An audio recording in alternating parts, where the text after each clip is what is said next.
our discussion about the various ways in which the classification of the animals has been done.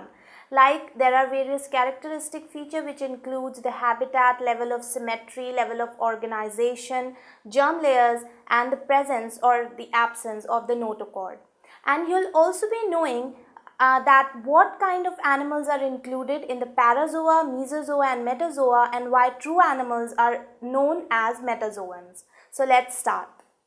So now we are going to discuss about the classification of the animals, in which I will give you outline of the various characteristic feature on the basis of which the animal kingdom has been classified. The animal kingdom has been divided into two subkingdoms, namely the protozoa and the metazoa. And metazoa are the multicellular eukaryotes, which is divided into the three branches, namely the mesozoa, parazoa and eumetazoa. In the mesozoa, there are parasitic worm-like organisms are present. In parazoa, sponges are present. Sponges make up the subkingdom parazoa, and in eumetazoa, all the major group of organisms are present. All the major group of animals, they make up the eumetazoa. So in this outline, in this diagram, you can see here that the animals are classified on the basis of the symmetry, which we have already discussed. Animals show three kinds of symmetries, namely the spherical, radial and bilateral, and we have also discussed the examples of the same. The animals can also be classified on the basis of the tissues, in which the tissues, if they are specialized, they make up the eumetazoa, and if the tissues are not specialized, they make up the parazoa. And in eumetazoa, all the humans and a large group of animals, true animals, are present. In parazoa, porifera is included, which includes the sponges.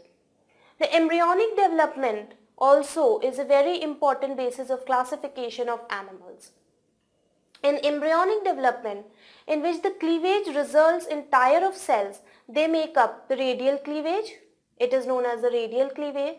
And if the cleavage results in the upper cells being surrounded by the underlying cells, the underlying cells differentiate and cover the upper layer of the cells in the embryo. It is known as the spiral cleavage. So the animals which exhibit the radial cleavage are the protostomes, which include arthropod, mollusks and annelids also.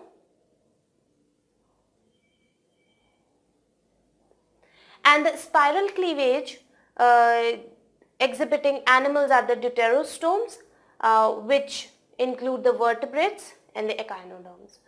The animals can also be classified on the basis of the body cavity.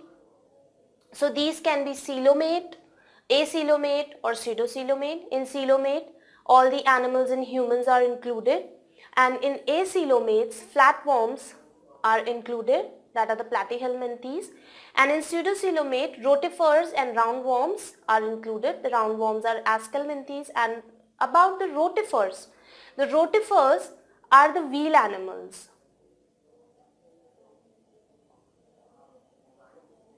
Wheel animals, and they are microscopic. So rotifers are wheel animals and they are microscopic pseudocoelomate animals. So students, now you know that what kind of animals are included in parazoa, mesozoa and metazoa, and the true animals are actually called the metazoans. Now, have you ever thought that what kind of animals are sponges that we use in our daily life for cleaning and bathing purposes, and why they are actually called porifers?